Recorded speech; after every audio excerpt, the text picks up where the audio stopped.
Bueno, estamos en la unidad 2 de Eclesiología, que se llama La preformación de la Iglesia en el Antiguo Testamento. Y vamos a ver el punto A, manifestaciones de la Iglesia veterotestamentaria. Una de las definiciones del antiguo Israel era la de pueblo de Dios, que también va a tomar Hechos 15:14. La idea de pueblo, traducido al griego laos, se opone a etne, a las naciones, o también los podemos encontrar en algunas traducciones como los gentiles. El laos en griego o am en hebreo se opone al goyim. Am significa la comunidad de vida y de destino, una vida en la justicia y en el amor, con una relación particular y única de pertenencia a Yahvé. Por eso es el pueblo de Dios, podríamos decir, el pueblo que Dios se ha constituido, y por lo tanto Yahvé es el centro divino de la comunidad. Esto viene de la religiosidad nómade. En principio los dioses eran los dioses o las divinidades familiares, que ahora se amplía a un conjunto mayor. Se pertenece a Yahvé por medio de la Berit, es decir, del pacto de la alianza. Este pueblo de Dios es un pueblo peregrino. Ya Israel empieza a ser pueblo con el Éxodo, cuando sale de Egipto, Éxodo 3, 7, 10 y 8, 16 al 19. Ahora bien, en esta peregrinación Israel no está solo, sino está acompañado por Dios. Esto es importante. El Dios de Israel no es un Dios circunscripto a un lugar, no tiene un único lugar, sino que está acompañando a lo largo de toda la historia a este pueblo. Al llegar a la tierra prometida, este se constituye como una asociación de tribus, como una federación de tribus, las 12 tribus de Israel, que es como algo ideal, se asocian entre sí. Porque acordémonos que este había sido un pueblo nómade, sin un estado y mucho menos como lo conocemos ahora, sino que vivía en pequeños grupos. Entre los nómades, la célula social está en el clan, la importancia de la parentela por sistema genealógico. Y todas estas 12 tribus remitían a un padre común, que es Jacob, a quien Dios le había cambiado el nombre por Israel. La idea acá es la de confederación, un pueblo que vive como confederación de pueblos, Éxodo 12:13. La idea de las 12 tribus tiene que ver con un número cósmico de perfección, una idea de totalidad que también va con los 12 meses del año. Este tipo de confederación se llama anfictionía. No tenía un único santuario, sino que el santuario era el arca de la alianza, que podía ir de un lado a otro. Podemos decir que había una fe común en una diversidad de vivencias, una comunidad de fe, de culto, de derecho y de lucha, porque si bien estas tribus vivían bastante separadamente, se juntaban ante el enemigo común. Otra idea que nosotros tenemos que ver es la de resto santo, mediada por las muchas invasiones y las muchas derrotas que el pueblo sufrió. En definitiva, Israel es más una idea y un ideal, algo más teológico que algo que se haya podido vivir concretamente. Podemos decir la pars pro toto, la parte que presencializa el todo, como una dimensión abierta. Este resto santo podríamos decir que eran aquellos que dentro del pueblo permanecían siempre fieles a la alianza con Yahvé, destinados a guardar y reconstruir la realidad espiritual que era Israel. También podemos hablar de esto como una concentración mediante la reducción, menos individuo, pero más firmemente afianzados en su fe y en su alianza, como podemos ver en Primera de Reyes 19, 14 y también 18, Segunda de Reyes 19:4, Isaías 1:9 y 46:3. Este resto santo es el que se llama el verdadero Israel, pensado como comunidad mesiánica, Isaías 11:10, que subsiste gracias a la crisis y a la segregación. Así, la infidelidad de la mayoría es superada por la fidelidad de unos pocos. A estos pocos, a este resto santo se les llama también los pobres, no tanto en un sentido económico o sociológico, pero que lo incluía, sino aquellos que todo lo esperan de Yahvé, los verdaderos creyentes, como dice Isaías 7:2-9, que son salvados gracias al amor de Dios. Este resto santo es el que confía en Yahvé, el que vive de la fe y de la gracia, y serán la semilla santa de la renovación. Isaías 6:13 y Esdras 9:2. Otra de las imágenes que nosotros la vemos es en la diáspora. Israel sufrió mucho las invasiones, la destrucción en principio del Reino del Norte y luego la deportación a Babilonia. De todas estas deportaciones que sufrió, muchos no regresaron, especialmente las tribus del norte. Así, había judíos que viven fuera de Palestina, como una minoría religiosa y nacional, una manifestación del pueblo de Dios fuera de su contexto. Estas ideas las va a tomar la Carta de Santiago 1:1 y también el documento Lumen Gentium 13. Vive en Babilonia o en otros lugares bajo el prototipo de la cautividad de Egipto, como extranjeros, pero se asumen que esta es consecuencia del pecado. Ezequiel 20:35. Este pueblo dispersado, este pueblo en la diáspora, será reunido al final de los tiempos. O sea, acá hay una dimensión escatológica. Zacarías 2:10. Es en la diáspora, cuando ya no está el templo, donde nace la institución sinagogal. La sinagoga es una cristalización de las comunidades locales dispersas por distintos lugares. En la sinagoga, el punto central, el fundamento, no va a estar en el culto, sino en la escritura, generando así conciencia de pertenencia, esperanza futura y afirmando la ley del pueblo elegido. Si bien existe la sinagoga, durante mucho tiempo y después con algunas restauraciones, pudo vivirse en la comunidad cultural, que está intrínsecamente ligada a la idea de pueblo, una idea de la gran comunidad de Israel, que ya existe, pero que debe terminar de realizarse. Así, en hebreo es el Kahal Yahvé, el pueblo de Dios, pero acá Kahal es la comunidad reunida para el culto. Y también edad.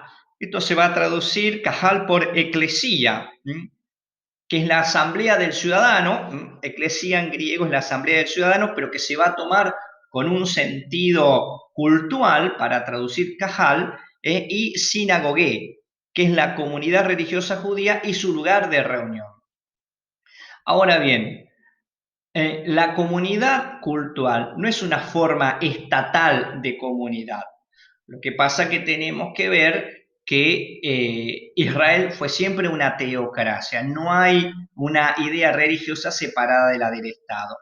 El prototipo ordenador de la comunidad cultural es la Asamblea del Sinaí, donde se hace la alianza, y también la Pascua, Éxodo 12:3, 6, 19, 47. ¿Por qué? Porque en la celebración de la Pascua, Israel se constituye como comunidad. La salvación y el éxodo. Ahora bien, esta comunidad cultural, en el posexilio, cuando algunos vuelva, se va a vivir como proclamación de la ley por Esdras. Lo vemos en Nehemías 8:2 y 17. Una renovación de la comunidad cultural. Los elementos constitutivos de este modo de entender a Israel es la llamada de Yahvé, la agrupación en torno a Yahvé, se revela él anunciando su voluntad que se expresa en la ley y se plasma en una acción cultural, podríamos decir en un rito litúrgico.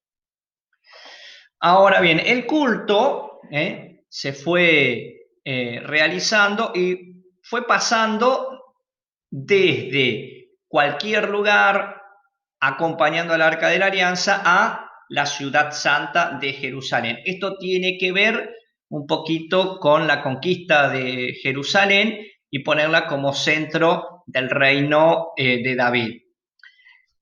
La idea de ciudad santa para expresar al todo de Israel tiene en cierto modo algunos motivos míticos. Isaías 2 dice, por ejemplo, que es el monte más alto, el paraíso, como el Salmo 46:5, el ombligo del mundo y la ciudad invencible. Más allá de que estas cosas no sean en la realidad física de esta manera, es como pensarse al ser elegidos el centro del mundo. Y por eso Dios se hace presente en el templo, en el monte Sión, donde está el templo, y en la ciudad de Jerusalén, que abarcaba, que incluía dentro de sí el templo.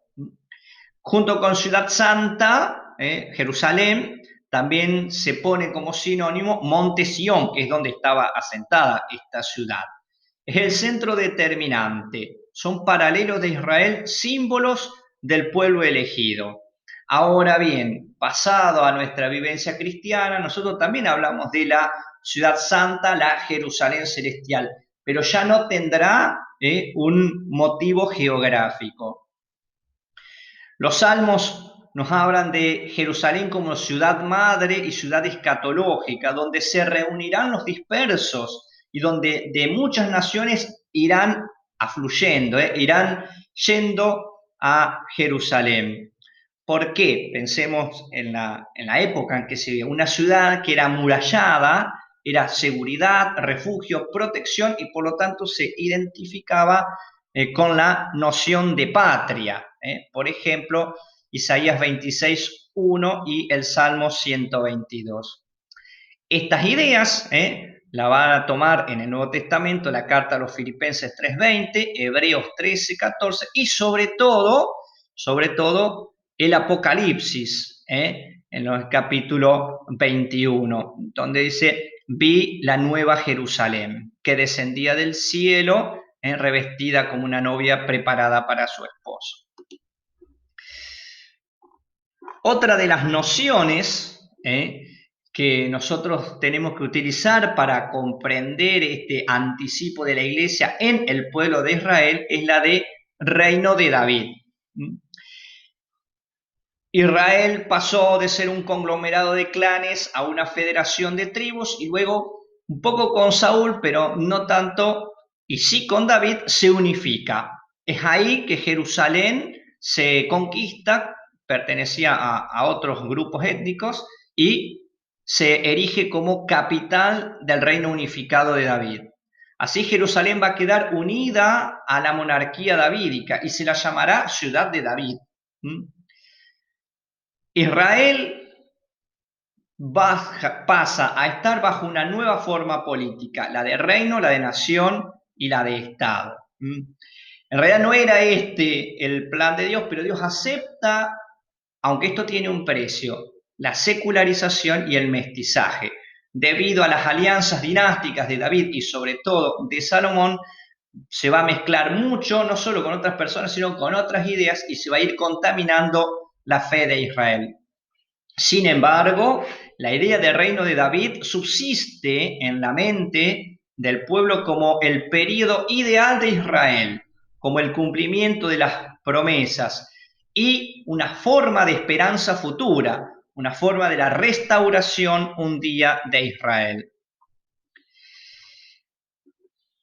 Ahora bien, este reino se dividió y se transformó en dos casas, dos reinos, el reino de Judá y el reino de Israel. El reino de Israel al norte y el reino de Judá al sur. Judá mantuvo como capital Jerusalén e Israel tuvo como capital de esas de 10 tribus del norte a Samaria. Esto sucede luego del cisma a la muerte de Salomón. Primera de Reyes 11:31 entiende esta división como castigo por la apostasía de Salomón, que empezó a adorar otros dioses. La idea es que esta desgracia hay que aceptarla. Hay una unidad monárquica muy débil en cada uno de los lugares y terminaron siendo conquistados. Es aquí donde aparecen un pluralismo de tradiciones teológicas, especialmente surge el profetismo. Yahvé ya no se va a manifestar en el caudillo o en el rey, sino a través de los profetas. Y así va a seguir dirigiendo las historias de estas dos casas, reclamando siempre una fidelidad que el pueblo continuamente le negaba. Y así como hay una esperanza de restauración, hay una esperanza de reunificación como salvación escatológica que la van a expresar el profeta Jeremías 3:6 al 13 y Ezequiel 37:21. Ahora bien, después de la idea de reino de David y dos casas de Israel, nosotros tenemos que ver la idea de reino de Dios. Acá no hay una identificación absoluta con Israel, porque Dios está por encima incluso de su preferido, que es el pueblo de Israel. Reino de Dios muestra la realeza divina y la soberanía regia de Dios. Israel sí es el ámbito de ella, pero para extenderse luego. Yahvé es rey porque es el creador, Salmo 95, 3 al 6. El que juzga a todas las naciones con una corte celestial, y es el Salvador y el Liberador, el Goel, o sea, el Redentor. La idea del reino de Dios es una realidad actual, no es solamente futura, es una realidad actual, pero esta se vive en el culto como anticipo de la soberanía y de la gloria definitivas. Zacarías 14, 9 y 16. Y de esta soberanía y gloria definitiva, Israel participará de un modo especial. Como vemos, nuestra idea de reino de Dios que tenemos en la teología católica tiene un anticipo en la teología del pueblo de Israel.